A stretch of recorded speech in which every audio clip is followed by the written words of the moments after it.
Hey, well, today's the day. It is finally here.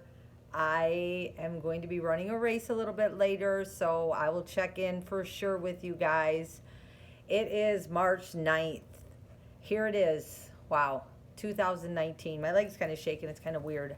2019, to think back where I was in 2004 is absolutely mind blowing. So you've heard a little bit of my story, a little bit of my drinking career as I told it, a little bit about how I went into the hospital on March the 7th, how I continued to drink the next day, and how I left my job and don't even remember how I got home.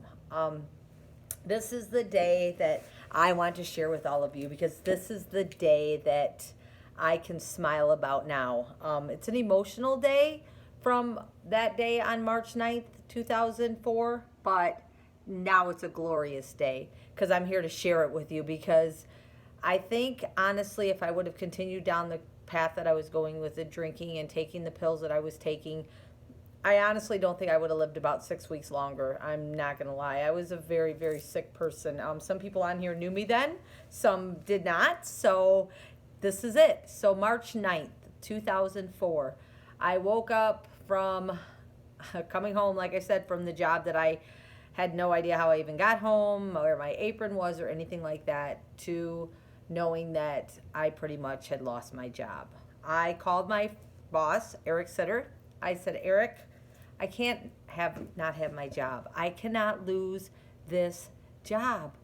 I'm a single mom. All I have is Chad. Not all I have is Chad. I'm a single mom, and all I have is this job.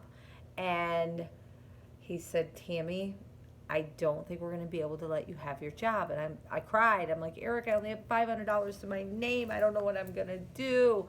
He's like, well, let me talk to the other guys because, of course, he didn't want to be the bad guys. So he called Jerry and Chris, and they discussed it. He might not even have called them. I don't know. But they did not let me have my job back. Like I said, that, I shouldn't have went to work that day. Yes, I should have went to work that day. But the reason why was because I was going to get fired, so I wasn't in that environment anymore. I begged, I pleaded out with them, but there was just no way of keeping that job. And of course, I did not need that job anymore. I sat there, of course, shaking because I don't have any alcohol in my house right now. I probably didn't even have any Listerine at this point. I honestly don't even know. But I remember walking and thinking about Chad walking around my apartment. And I can remember we lived in a big farmhouse, and I sat and I looked out one of the windows in my living room, and I really thought, and I thought really hard, and I thought about Chad's dad was not in Chad's life since Chad was about four. I left him when Chad was about four, so I think he probably got incarcerated when Chad was about 6. So at this point, Chad's, let's see, 1989, almost 15. Okay, not quite 15, 14. And his dad wasn't getting out of prison for a while. So I sat there and thought about it and thought really hard. And here my son, this sweet, innocent teenager who didn't choose his dad or his mom, was not going to have a dad because he's incarcerated and his mom was about to die.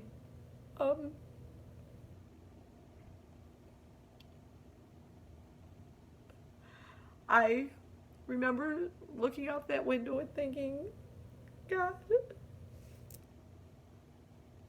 I can't let my son not have a mom. I can't let his grandparents raise him.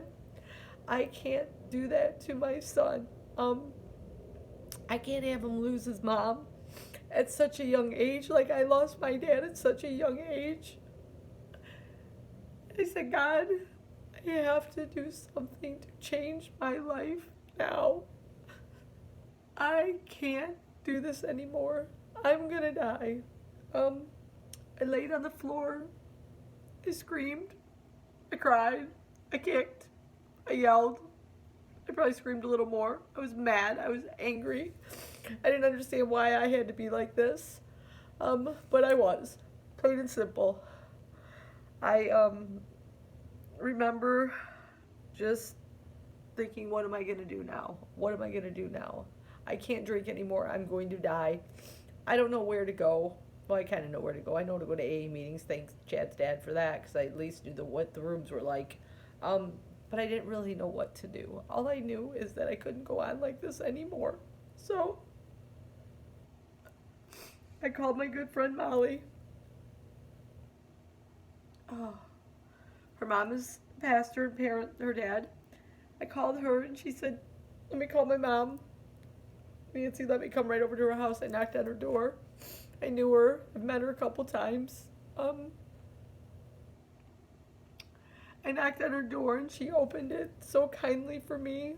It was just a broken, single mom trying to figure out life. Oh,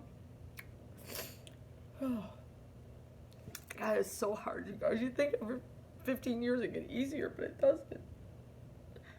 So, I think it's good because then I remember. I don't ever forget how I felt or what it was like. So she brought me into her house. She prayed with me. She gave me her Bible. I still have it. She told me to read the Psalms every day. Psalms 1, 11, 21, 31, 41, 51. And then day 2 I read Psalms 2, 12, 22, 32. I did this every day. And every day for about 6 weeks till the middle of April,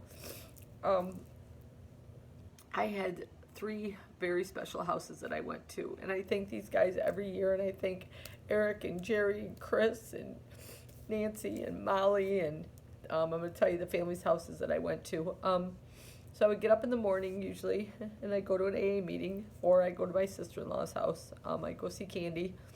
I'd sit there and just visit. Then I would go to another AA meeting, and then I would go over to my friend Tanya and Greg's house, and I would just sit there and talk, sometimes cry, sometimes laugh.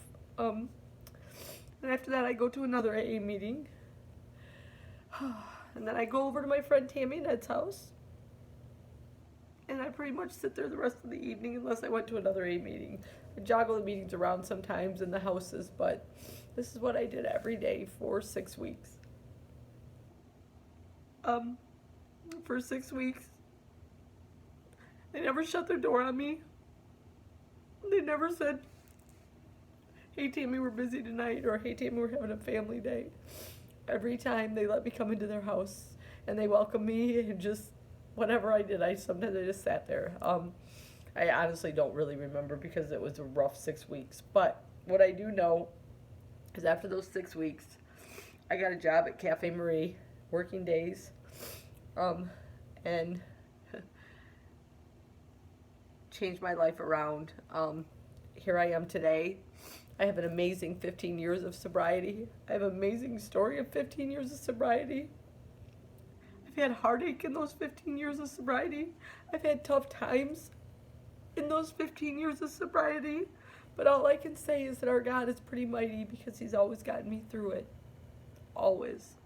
So if you're out there and you don't think it's possible, if you think it's impossible, it's not, because I am possible. I am living proof that it is possible. You've got to know that you want it. You've got to have faith, and you've got to find someone that will help you. I thank my friends, and they will all be tagged in this video, and they know it. Eric Sitter, Jerry Edmondson, Chris Etz, right there. Those are my first 3 for firing me. Thank you very much. Molly Rupley, Nancy Rupley, Tom Rupley, for always treating me just like family. Candy Rudd, Candy White, my ex-sister-in-law, sorry about that. Thank her because I was there every day. Tanya and Greg Fairchild, they don't even know what they truly mean to me. And then my amazing friends, Tammy and Bridget and Wes and Ed and their kids. They all mean the world to me. But at the end of the day, the most important person that helped me to change my life is my son, Chad Michael White. He has been my rock. He doesn't even realize what a rock he is for me, but he is my rock. I talked to him tonight because my mom's in the hospital, and we talked about obstacles and things that we go through, and he is just like, Mom, I know you can do this race tomorrow. Mom, there are obstacles, but I know you can get through them because you've been through so many that you've gotten through. And that kid just is my world. So I have an amazing, amazing recovery story. I have an amazing, amazing life that I'm living now. And I just appreciate you all listening to my story.